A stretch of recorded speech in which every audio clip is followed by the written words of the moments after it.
میرے دوستوں اور ساتھی،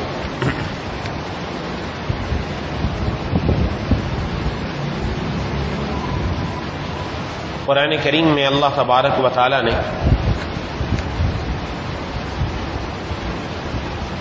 سورۃ العصر کے اندر ارشاد فرمایا، والعصر، قسم ہے زمانے کی، ان الانسان لفی خسر، ساری انسانیت خسارے اور نقصان اور گھاٹے میں ہے۔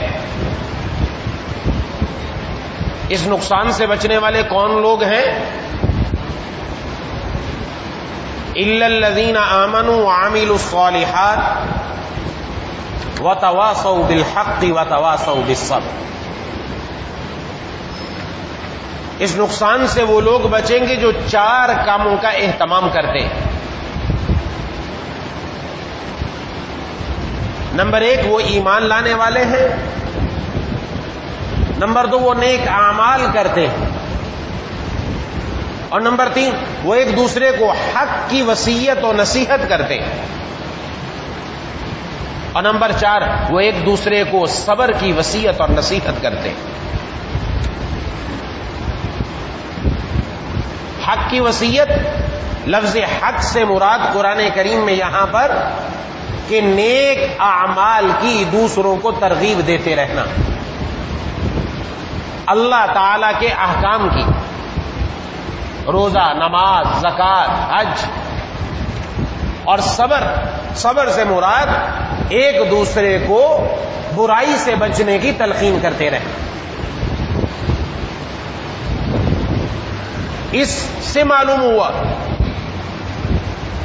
کہ خسارے سے بچنے کے لیے صرف اپنا نیک عمل کافی نہیں، کہ ہم کہیں ہم نیک ہیں، ہم نمازیں پڑھتے ہیں، ہم روزہ رکھتے ہیں، نہ، یہ کافی نہیں، جب تک مزید 2 عمل نہ ہو کہ ایک دوسرے کو نیک بات کی، حق بات کی، اللہ تعالی کے اوامر کی، عبادات کی ترغیب تلقین کرتے رہنا، اور ساتھ ساتھ اس کے خود بھی گناہوں سے بچنا اور دوسروں کو بھی گناہوں سے بچنے کی تلقین اور تاکید کرنا۔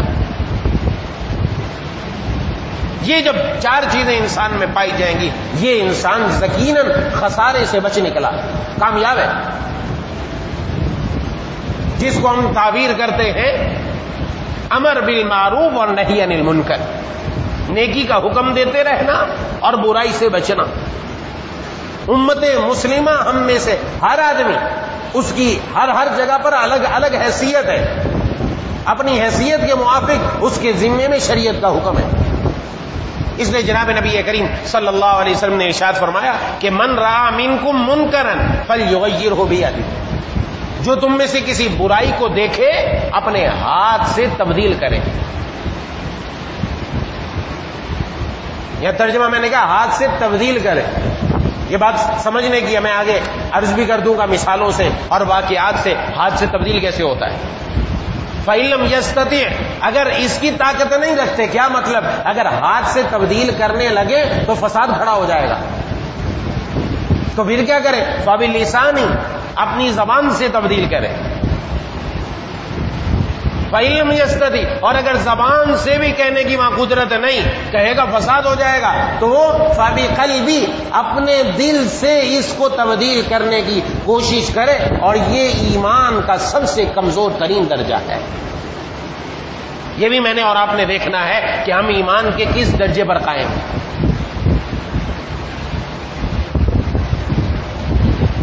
سب سے پہلی بات ارشاد فرمائی، اچھا، اور اگر اس کے اندر کوتاہی ہے، اس کے اندر معاملہ صاف نہیں ہے، صرف خود نیکی ہے، دوسروں کو ترغیب نہیں، گھر والے برائی کی طرف جا رہے ہیں، بچے برائی کی طرف جا رہے ہیں، بیوی برائی کی طرف جا رہی ہے، اپنے ماں تحت عملہ برائی کی طرف جا رہا ہے، خود نیک بن رہا ہے، نہ، اس سے نہیں بچے گا۔ اس لیے میں نے آیت دوسری پڑھی سورہ انفال کی، واتقوا فتنہ، اس فتنے، اس آزمائش، اس عذاب سے بچو، ڈرو، جو صرف خاص لوگوں پر نہیں آئے گا، وہ سب کو اپنی لپیٹ کے اندر لے لے گا۔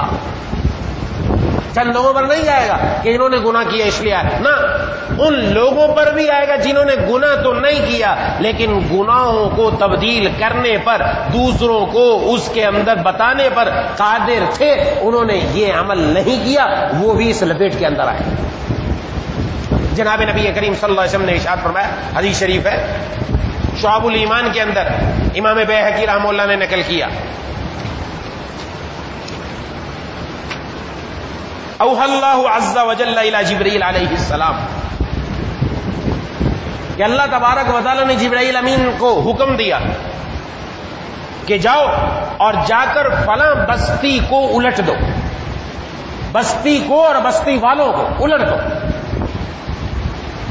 انہوں نے عرض کیا یا ربی ان فیہم عبدک فلانا لم یعصیک طرفۃ عین، اے اللہ اس بستی میں ایک آدمی تو ایسا بھی ہے، ایسا نیک کہ آنکھ جھپکنے کے بقدر بھی اس نے کبھی آپ کی نافرمانی نہیں کی۔ حدیث کے الفاظ، آنکھ جھپکنے کے بقدر، اتنا نیک ہے، خود کبھی نافرمانی نہیں کی، کوئی گناہ نہیں کیا۔ اس کا کیا حکم ہے؟ ارشاد فرمایا پہلے اس کے اوپر الٹو، پھر ان سب کو اٹھا کر الٹو۔ کیوں؟ اس لیے کہ اس کے سامنے گناہ ہوتا تھا لیکن اس کے چہرے پر کبھی شکن تک نہیں آئی، اس نے اس کو برائی نہیں سمجھا، چہرے کے آگے بڑھتا، برائی کو تبدیل کرنے کی کوشش کرتا، برائی نہیں سمجھا۔ اور ایک اور حدیث میں جناب نبی کریم صلی اللہ علیہ وسلم نے ارشاد فرمایا کہ امر بالمعروف اور نہی عن المنکر کرتے رہو، قسم ہے اس ذات کی جس کے قبضہ قدرت میں میری جان ہے، ضرور بھی ضرور امر بالمعروف اور نہی عن المنکر کرو، ورنہ اللہ تبارک و تعالی تم پر عذاب بھیجیں گے اور تم دعا کرو گے تمہاری دعائیں قبول نہیں ہوں۔ عذاب کے لیے یہ ضروری نہیں آسمان سے پتھر برسے، عذاب مختلف قسم کا ہے، مختلف طریقوں کا۔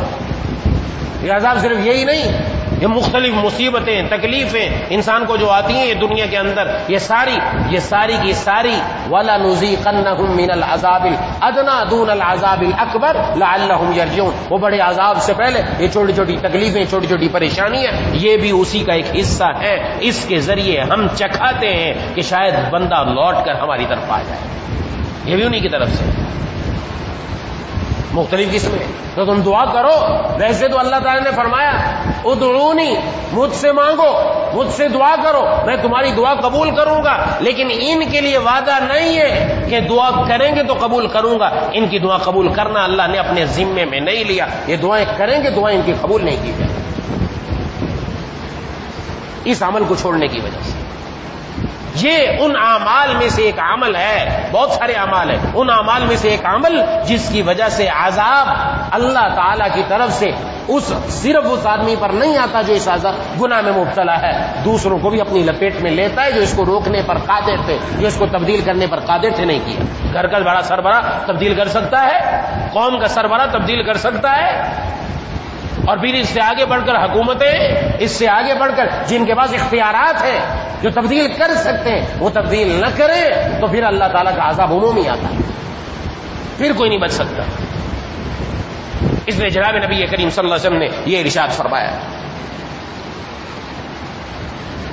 کہ من رأى منکم منکرا فلیغیرہ بیدہ، جو تم میں سے برائی کو دیکھے اپنے ہاتھ سے تبدیل کرے۔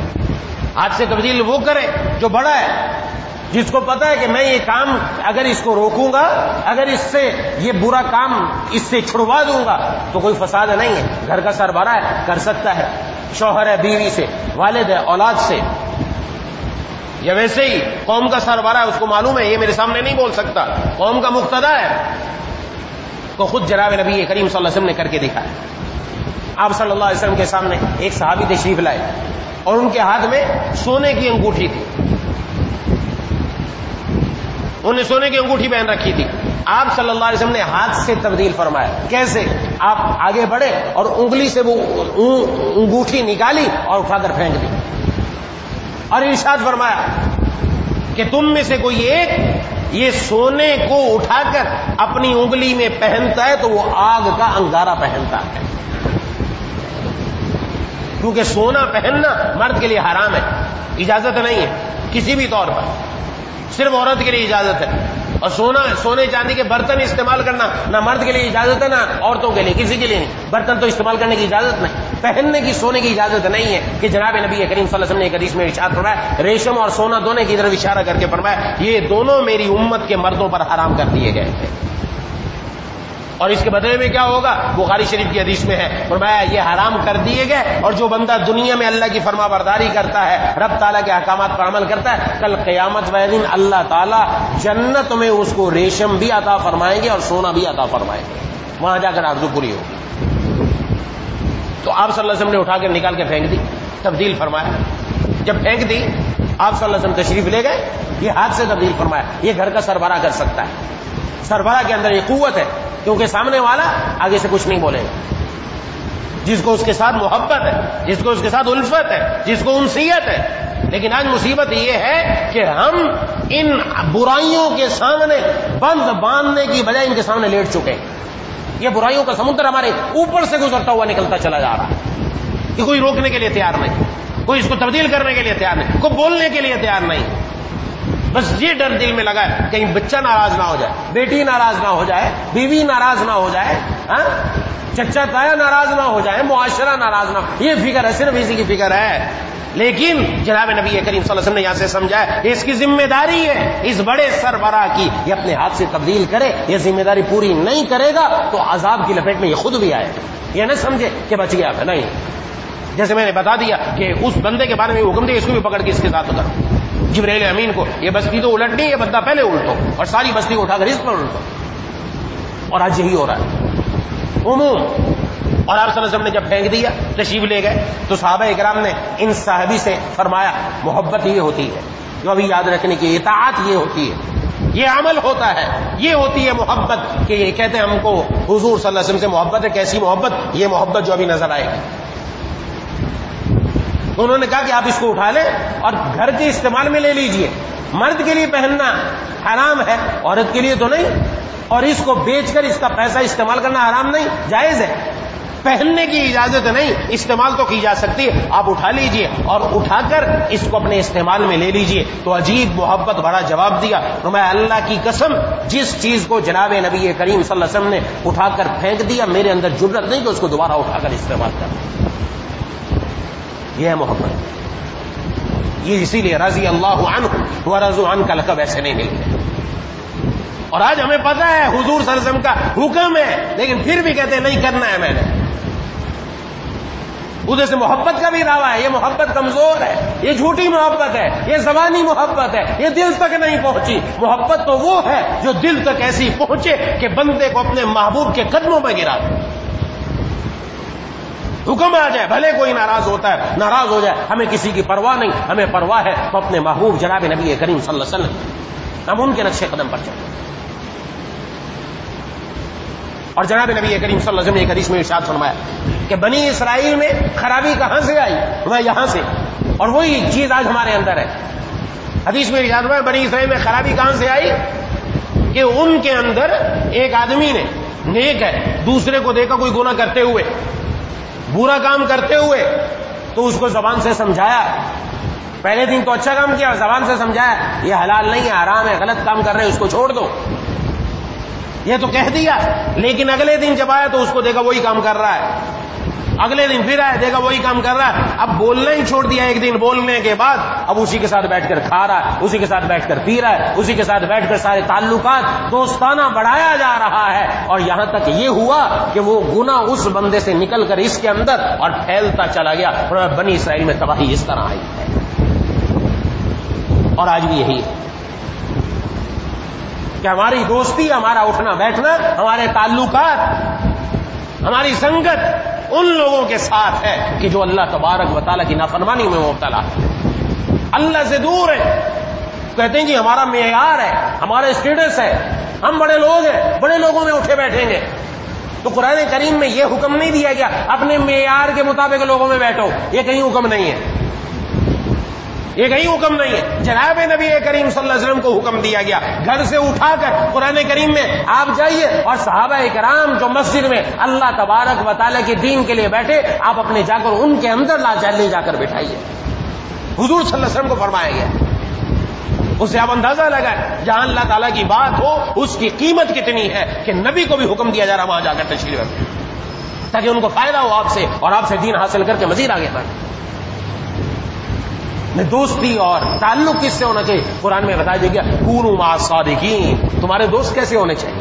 تمہارے تعلق والے کیسے ہونے چاہیے؟ تمہارا دوستانہ اور اٹھنا بیٹھنا کن کے ساتھ ہونا چاہیے؟ ان کے ساتھ ہونا چاہیے جو بات کے بھی سچے ہیں, عمل کے بھی سچے ہیں. اب اگر اپنا معیار اپنا اسٹیٹس ہمیں پیارا ہے تو پھر اس کے ساتھ ساتھ فسق و فجور بھی آئے گا, اس کے ساتھ ساتھ اللہ کی نافرمانی بھی آئے گی. اور آج آ رہی ہے اپنے اسٹیٹس اور معیار کے مطابق جب ایسے بڑے لوگوں کے ساتھ بیٹھتے ہیں جن میں شراب عام ہے, جن میں زنا عام ہے, جن میں رب کی نافرمانی عام ہے, جن کی زبانوں سے اللہ تبارک و تعالیٰ کے احکامات, حضور کی سنتوں کے خلاف الفاظات نکلتے ہیں, ان کے ساتھ بیٹھنے کی وجہ سے ہمارے دلوں میں بھی وہ چیز آتی چلی جا رہی ہے اور ہمارے دل سے بھی خود نعوذ باللہ دین کی اہمیت, جناب نبی کریم صلی اللہ علیہ وسلم کی اہمیت, آپ کی سنت کی اہمیت نکلتی چلی جا رہی ہے. نتیجہ سامنے, اس کا کوئی انکار نہیں کر سکتا, یہ ساری دنیا دیکھ رہی. جو والدین اپنی اولاد کو چاہتے ہیں کہ میری اولاد میری آنکھوں کا تارا بنے, جو چاہتے ہیں ہماری اولاد اللہ کی پیاری بنے, وہ نظر رکھتے ہیں کہ بیٹے کا اٹھنا بیٹھنا کس کے ساتھ ہے. آج کل کہاں بیٹھتا اٹھتا بیٹھتا کہاں ہے, بچپن سے نظر ہوتی ہے. اس لیے ایسے لوگوں میں نہیں اٹھتے بیٹھتے دیتے جن کی حرکات غلط ہوں, جو غلط طرف جا رہے ہیں. ایسے بچوں میں نہیں اٹھنے پہ, کیوں کا پتہ ہے کہ وہاں اٹھ کے بیٹھے گا, یہ بھی وہی چیزیں سیکھ کر آئے گا, یہی وہی چیزیں لے کر آئے گا. والدین جن کی اپنی اولاد کے بارے میں سوچ اچھی ہے کہ ہماری اولاد دنیا کا مستقبل تو بنے گا ہی بنے گا, آخرت کے مستقبل میں جن کو فکر ہے, جس اللہ تبارک و تعالیٰ نے مجھے اور آپ کو آج تک گھر میں عزت کے ساتھ کھلایا, انشاءاللہ اولاد کو بھی کھلائے گا. وہ میری اور آپ کی ذمہ داری نہیں ہے. ہماری اور آپ کی ذمہ داری کیا ہے؟ یہ ہے اپنے آپ کو بھی آگ سے بچا لو, اپنی اولاد کو بھی آگ سے بچا لو. یہ کہیں نہیں کہا گیا کہ ان کے مستقبل کی فکر کر کے ان کو لے کر پروان چڑھا دو چاہے ان کی آخرت تباہ و برباد ہوتی ہے. نہ تو جن کی فکر ہوتی ہے یہی ہوتا ہے. اور کسی کو کوئی کام سکھانا ہے, کا درجی کے پاس بٹھا دو, سیکھ کر آ جائے گا. یہ ڈاکٹر کے پاس 1 سال لگائے گا, یہ اس نے ڈاکٹری پڑھ لی ہے لیکن ڈاکٹر بنا نہیں, اس کے لیے ہاؤس جاب ضروری ہے, لگائے گا. اس کے ساتھ رہ کر اس کے اندر بھی ڈاکٹری آ جائے گی. جس کے ساتھ رہتا ہے صحبت کا اثر ہے, صحبت کا اثر ہے دنیا کے اندر. یہاں کونوا مع الصادقین, سچوں کا حکم دیا جا رہا ہے. یا تو اپنا اسٹیٹس لے لو, معیار لے لو, لیکن اسٹیٹس اور معیار کے ساتھ صرف یہ نہیں ہوگا کہ معیار ہمارا بڑا بلند ہے, صرف یہی آئے گا. نہ, جن کے ساتھ بیٹھیں گے ان کی غلط حرکات بھی ہمارے اندر منتقل ہو جائیں گی. اور پھر برائی نہ رہے گی, گناہ نہ رہے گا. اور آج وہی حقیقت ہے. ایک وہ دور تھا جب خواتین جب جایا کرتی تھیں تو وہ ڈولی میں بیٹھ کر جاتی تھی, ٹانگے میں بیٹھ کر جاتی تھی, اور اس طرح کے چاروں طرف اس کے پردہ ہوتا تھا, پتہ ہی نہیں چلتا تھا اندر کون ہے.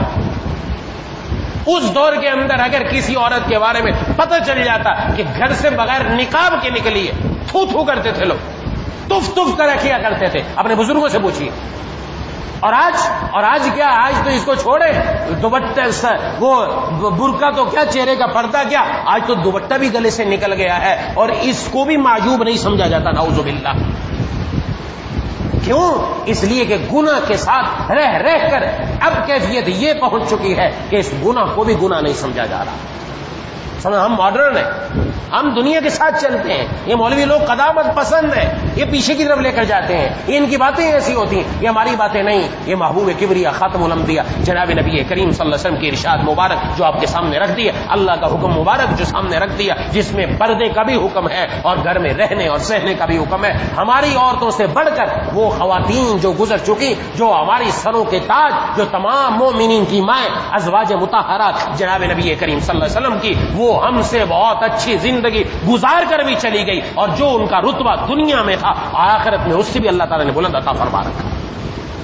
ان کو دیکھو نا, وہ نہیں عورتیں تھیں, ان کو نہیں ضرورت تھی. ہم زمانے کے ساتھ چلیں گے. یہ زمانے کے ساتھ چلنے والا پھر زمانے کی چیزیں تو لاتا ہے, اللہ اور اس کے رسول کے حکم کو اپنے اندر نہیں لے کر آتا. اس لیے یاد رکھیں, یہ خاص حکم جو بتایا گیا, بڑی اہم بات کہ بنی اسرائیل کے اندر جو نقص اور خرابی آئی, آج امت محمدیہ صاحب الصلاۃ والسلام کے اندر بھی خرابی وہی آ رہی ہے کہ برائی کو دیکھ کر اس کے اوپر بجائے اس کے کہ اس کو تلقین کرتے, اس کو سمجھاتے, بجائے اس کے کہ دل میں کچھ آتا, کچھ بھی نہیں, اس برائی کے ساتھ بیٹھے ہوئے, جس کا اثر یہ کہ برائی ہماری نظر سے کم ہوتی چلی گئی. اب گناہ کو گناہ ہی نہیں سمجھا جاتا. مکس گیدرنگ ہے, اب تو یہ ایک اہم بات بن چکی ہے کہ شادی حالوں کے اندر جب تک یہ کام نہ ہو جائے، مکس گیدرنگ نہ ہو، مرد عورت خواتین سارے ایک ساتھ نہ ہو، اس وقت تک کام نہیں بنتا. جو ہمارا معیار ہے، یہ معیار پتہ چلے گا قبر میں جا کے کون سا معیار تھا اور جناب نبی کریم صلی اللہ علیہ وسلم حکم کیا دے کر گئے. ہم دنیا میں اپنا معیار اور اپنا اسٹیٹس بنانے کے لیے نہیں آئے. رب تعالیٰ نے ہمیں معیار دے دیا. تمہارا معیار کون ہے؟ تم میں سے افضل اور اعلیٰ اور اجمل اور اکمل کون ہوگا؟ وہ ہوگا جس کی زندگی کے اندر سب سے زیادہ تقویٰ ہوگا. یہ معیار دے دیا گیا اور یہی جناب نبی کریم صلی اللہ علیہ وسلم نے معیار عطا فرمایا کہ آپ صلی اللہ علیہ وسلم تشریف فرما دے. ایک صاحب گزرے، آپ نے قریب بیٹھے ہوئے سے جو ساتھی بیٹھے ہوئے تھے ان سے پوچھا کہ یہ جو بندہ گزرا ہے اس کے بارے میں کیا کہتے ہو؟ کہا کہ یہ سب سے زیادہ امیر ترین انسان ہے، اور اگر کہیں پیغام نکاح دیں ان کی بات قبول کی جائے، بات سفارش کریں، سفارش قبول کریں، بات کریں، بات سنی جائے. اب خاموش ہو گئے. تھوڑی دیر بعد ایک صحابی گزرے اور پوچھا کہ ان کے بارے میں کیا خیال ہے. کہا کہ یہ مسلمانوں میں کمزور ہے، اگر کہیں پیغام نکاح بھیجے کوئی ان کی بات کو قبول نہ کرے، اور اگر کوئی بات کرے کوئی سننے کے لیے تیار نہ ہو، سفارش کریں سفارش قبول نہ ہو. آج ہمارا معیار یہ ہے. جناب نبی کریم صلی اللہ علیہ وسلم کا ارشاد مبارک اپنے دل کے اندر والے خانے میں رکھنے کا ہے، ذہن میں جمانے کا ہے. عجیب ارشاد فرمایا جو پہلے شخص گزرا اس جیسے اگر دنیا بھر کے لوگ ہو اور یہ بعد میں گزرنے والا اکیلا ہو، یہ اکیلا ان سب پر بھاری ہونے والا ہے. کیونکہ اس کی زندگی میں جو تقویٰ، اس کی زندگی میں جو اللہ کی فرما برداری، وہ اس کو ان سب پر بھاری رکھنے والی ہے. اصل معیار تقویٰ ہے اور وہی ہے اللہ کی نافرمانی سے بچنا. تو آج بڑوں کی ذمہ داری ہے، گھر کے سربراہ کی ذمہ داری ہے. یہ صرف ہمارے دل میں خوف ہے، ڈر ہے شیطان کی طرف سے کہیں یہ نہ ہو جائے، یہ کچھ نہیں. یہ ذمہ داری ہے اپنے گھر کا ماحول ایسا بنایا جائے. پہلے گھروں کا ماحول کیسا ہوتا تھا معلوم نہیں ہے کیا؟ گھروں کا ماحول کیسا ہوا کرتا تھا؟ اپنے گھر کا ماحول بھی اچھا، چچا ماموں کا بھی اچھا، خالہ کا بھی اچھا، دادی کے ہاں گئے بچے وہاں بھی اچھا، نانی کے ہاں گئے وہاں بھی اچھا، ہر جگہ اچھا. پاکیزہ ماحول میں پاکیزہ نسل عروج کرتی تھی، پاکیزہ نسل بنتی تھی. اور آج کا ماحول کیسا ہے؟ ہر جگہ پر اللہ کی نافرمانی، گھروں میں قدم قدم پر، یہاں تک کہ اب جیبوں میں نافرمانی موبائل کی صورت میں. جیسا ماحول ہے آج نسل بھی ویسی بنتی چلی جا رہی ہے. خود دیکھ لیں پتہ چل جائے ماحول کیسا تیار کیا. یہ ضروری، برائی نیکی ہو رہی ہے، اللہ کی فرما برداری ہو رہی ہے، لیکن برائی کو روکنے کے لیے، برائی کو تبدیل کرنے کے لیے کوئی انسان تیار ہی نہیں، کھڑا ہونے کے لیے تیار نہیں. لوگ ناراض ہو جائیں گے، میں فلاں کی شادی میں نہیں گیا، وہاں نہیں گیا تو ناراض ہو جائیں گے. بھائی اس نے جب آپ نے بتا دیا کہ وہاں دین کے مطابق کام کریں، مووی والوں کو بھی بلایا ہے، ڈھول باجے والے کو بھی بلایا ہے، مکس گیدرنگ بھی ہے. جس نے اللہ کے حکم کی پرواہ نہیں کی، آپ کو اس کی ناراضگی کی کیا پرواہ ہے؟ جو رب کے حکم کی ناراضگی کی پرواہ نہ کرے اس کی بھی ہمیں پرواہ کرنے کی ضرورت نہیں. یاد رکھو ذہن. ہم یہ نہیں کہہ رہے بائیکاٹ کرو، بائیکاٹ کرنے کا نہیں کہہ رہے، تعلقات اس انداز میں رکھے ہو آگے والے کو بھی پتہ چلے کہ میں غلط کام کر رہا ہوں. اور آگے والا ببانگے دہل ڈنکے کی چوٹ پر کام ہو رہا ہے.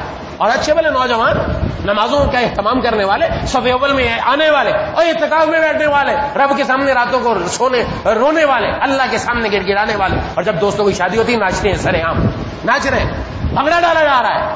کون ہے یہ؟ مسلمان ہے، یہ روزے دار بھی ہے، یہ اعتکاف میں بھی بیٹھا تھا، یہ رب کے سامنے رویا بھی تھا، لیکن برائی کو برائی نہیں سمجھ رہا. یہ برائی کے اندر خود بھی شرکت کر کے اپنے اعمال کو ضائع کرتا ہوا چلا جا رہا ہے. اور یاد رکھنا چاہیے پھر یہ جو وبال آتا ہے، اور یہ آج دنیا کے اندر جو مصائب آ رہے ہیں ہمارے اوپر، جو تکلیف آ رہی ہیں، جو پریشانیاں آ رہی ہیں، یہ ہمارے اپنے ہی اعمال کا نتیجہ ہے، کسی اور کا نہیں، ہمارے اعمال کا نتیجہ.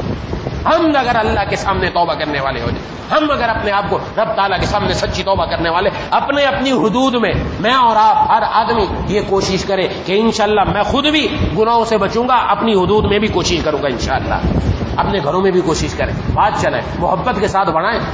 طریقہ ہے، طریقہ پوچھیے. حق بات حق طریقے سے، حق نیت سے کہی جائے تو ضرور اثر کرتی ہے.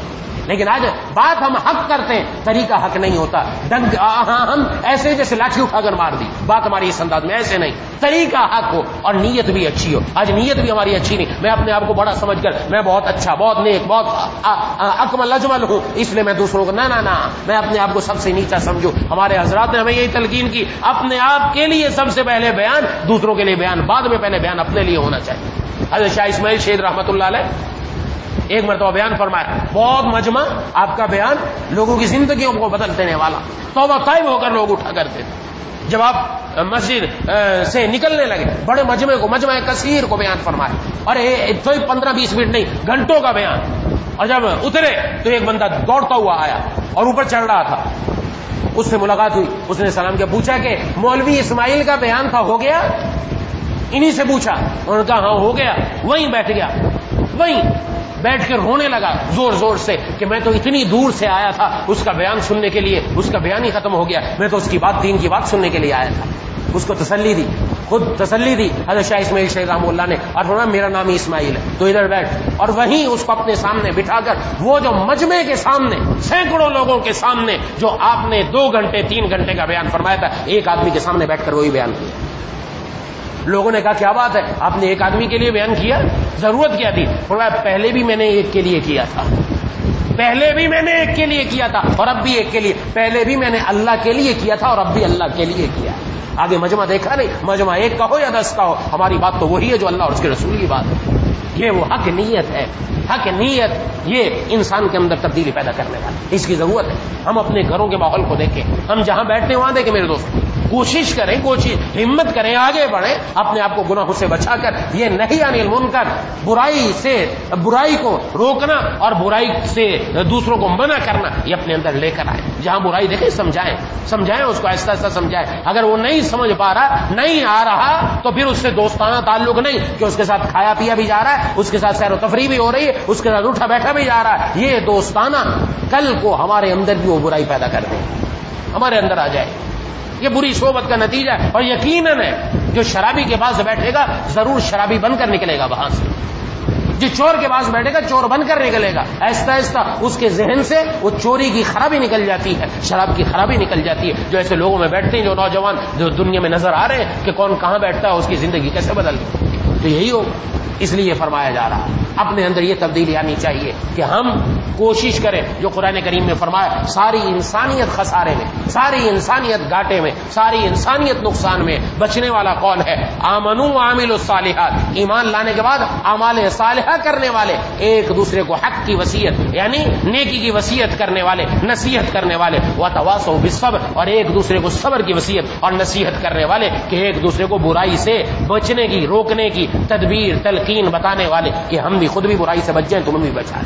دعا ہے کہ اللہ تعالیٰ مجھے اور آپ کو ان باتوں کو صحیح طور پر سمجھنے کی، اس پر عمل کرنے کی توفیق عطا فرمائے۔ وآخر دعوانا ان الحمد للہ رب العالمین الرحمن الرحیم مالک یوم الدین ایاک نعبد وایاک نستعین اهدنا الصراط المستقیم صراط الذین انعمت علیہم غیر المغضوب علیہم ولا الضالین اللهم صل على سيدنا مولانا محمد وعلى آل سيدنا مولانا محمد وبارك وسلم ربنا اغفر لنا ذنوبنا وكفر عنا سيئاتنا وتوفنا مع الأبرار ربنا لا تزغ قلوبنا بعد إذ هديتنا وهب لنا من لدنك رحمة إنك أنت الوهاب اللهم إنا نسألك رضاك والجنة اللهم إنا نعوذ بك من سخطك والنار اللهم ألهمنا رشدنا وقنا شرور أنفسنا اللهم ارحمنا بترك المعاصي ولا تشقنا بمعصيتك یا الہ العالمین یا رب الراحمین، ہم سب کی تمام صغیرہ کبیرہ گناہوں کو معاف فرما دیجیے، ہمارے والدین کی، بیوی بچوں کی، بہن بھائیوں کی،